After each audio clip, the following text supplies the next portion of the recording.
Let's take you back to our top story now with more reaction on the flag debacle. I'm joined now by opera singer and activist Sibongile Mngoma. She's been outspoken about artists who have been struggling due to the COVID-19 pandemic and lockdown restrictions. Sibongile joins us now via online. Thank you very much, Sibongile, for your time here on All Angles. Now, I just want to know from you, as artists who had been, protesting outside sports, art and culture departments throughout the course of hard lockdown, asking for more money, etc. How did you feel when you found out that government had sanctioned a 22 million rand project for a flag?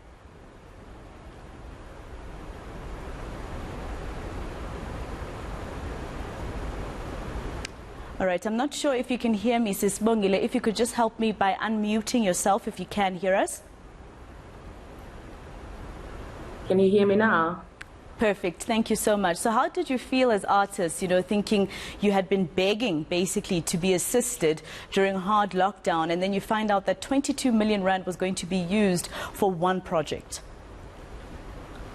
I don't believe that it's about how we feel and the fact that we've been begging. I think the important thing is that the whole of South Africa now realizes and recognizes what we have been highlighting over many months, that we are sitting with a dysfunctional department that is led by dysfunctional officials and a minister who is, for all intents and purposes, absent. How does government even sanction a 22 million rand flag when South Africa is struggling on so many fronts? There are so many issues that needs immediate attention, from ESCOM to a sold SAA to homeless people to a drug problem, and then we are sitting with a 22 million rand flag. There's something fundamentally wrong with Parliament itself. So I'm glad, Mina, that they're exposing themselves for exactly who they are, uncaring individuals sitting in Parliament at taxpayers' money. But it also showed that they cannot read the room, right? We're a country that is basically burning, as many experts would describe us at the moment in South Africa. And for them to then come out and splurge so much money on one project. But also, Sibongile, I want to ask you, do you have an issue with the actual project, or it's just the amount of money that has been pumped into it? I have an issue with the fact that, as you have rightly pointed out, they are unable to read the room. This is not the time for vanity projects. This is not the time to pat yourself on the back and to prove that you can essentially splurge. This is the time to listen, to see, to acknowledge that you see and you hear. But if you can't do that, then what are you doing in office? So it's not even about whether there's a project that needs to be done. There are so many other projects, but the fact of the matter is that, is this the right time to be even erecting anything when there are so many existing structures that have had to be shut down? We've had museums, we've had theaters being shut down. The Fugate is gone. The Apartheid Museum is gone. There are so many, they've just recently reopened the Apartheid Museum, but everybody is struggling, and this is the time to build something new when you can't even maintain the existing structures. There's something wrong. There's something wrong. Was the department there for you as artists during COVID-19? I mean, for quite a number of days, yourself and other artists were protesting outside their offices, saying that you can't, get access to the money that you're supposed to be getting access to during that time, etc. So did this make you feel as though, there is really no care, and that as artists and as the arts, the South African government really doesn't see your importance? Look, again, I will answer by saying it's not even about how I feel. It's the truth of the matter is that they really don't care. Artists are still not getting money.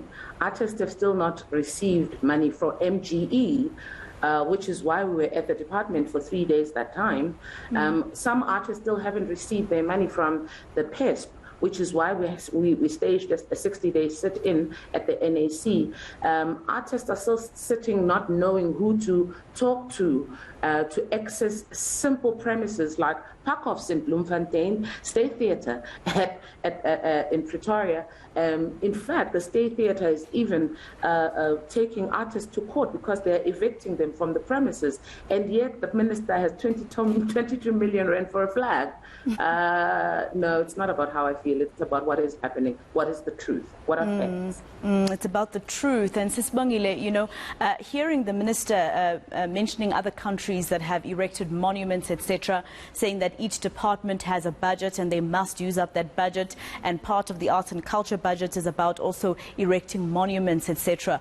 You know, what's your reaction to him making all these excuses for this amount of money? Because I think South Africans don't have a problem with the flag, they have a problem with using 22 million rand for it. You see, him saying that essentially highlights the fact that as a minister, he has failed to put forward an actual vision for the department. If the only reason you have for erecting a flag that costs 22 million is that you have a budget for it, then you have failed to budget for the sector and the industry as a whole. Your entire focus is on the wrong things. You don't have a vision, so somebody else is providing a vision for you. So essentially, he has proven why he is irrelevant and he still doesn't belong. And the fact that there are other officials who sat with him and agreed that this ill-construed idea was a good idea tells me that all of them lack vision. What are they doing in Parliament?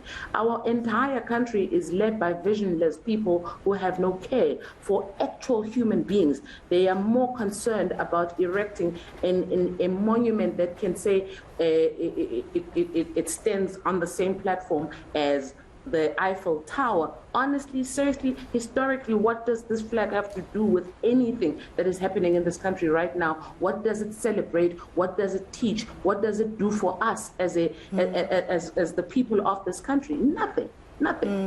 And actually the Eiffel Tower, the Eiffel family actually paid for 80% of that project, and the government in Paris only paid 20% for that project. But also, Sibongile, when you heard that the presidency is, you know, the one that actually gave the go-ahead for this project, how did that make you feel? Because it means that it's not just the minister who thought this was okay. You know, I wasn't even shocked. I know that our president always comes out and says, I'm shocked. I'm not shocked. He has been absent throughout the struggles of the South African artists, creatives across the board. So for him to give a go-ahead on something like this, it proves that to him we don't exist. We only exist when he uses our music and our lyrics and says Tuma mina without understanding where that came from. He himself, as a president, is sightless when it comes to the creatives of this country. He doesn't even understand the fact that he's a president today comes from the struggles of the artists of this country that fought for the liberation of this country. And now today he can sit there and give a go-ahead on nonsense projects that actually serve no purpose for the people on the ground. All right, so Sibongile, just before I let you go, the minister has said that he's putting the project on review, which essentially means that it's not actually cancelled for now because of public outcry. Firstly, how do you feel about the fact that the public came out in support of artists to call out government for this project? And also, do you think they should abolish the project completely? Okay, in terms of the public reaction, thank you. Finally, the public has essentially heard our cry, because it's us who have been saying this minister is useless. And essentially, the public coming out has proven one thing. We do have a voice, not just as artists, but as the whole country. We can say, scrap this entire government because they are useless if they're going to give a go-ahead to such a useless project.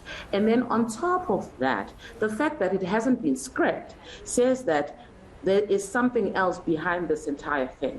There's something that needs to be paid for, and that money has to come from somewhere. And right now, they're essentially, they're detecting. They're saying, don't pay too much attention on this. We are working on it, and while you are distracted, we will continue with what we are doing. By the time you open your eyes again, that flag will be up at probably a cost of 200,000, and then the rest of the money goes to exactly where it was supposed to go in the first place. I won't say where. We all know where this money is going. Sibongile, thank you very much for speaking to us here on All Angles. That is opera singer and activist Sibongile Mngoma.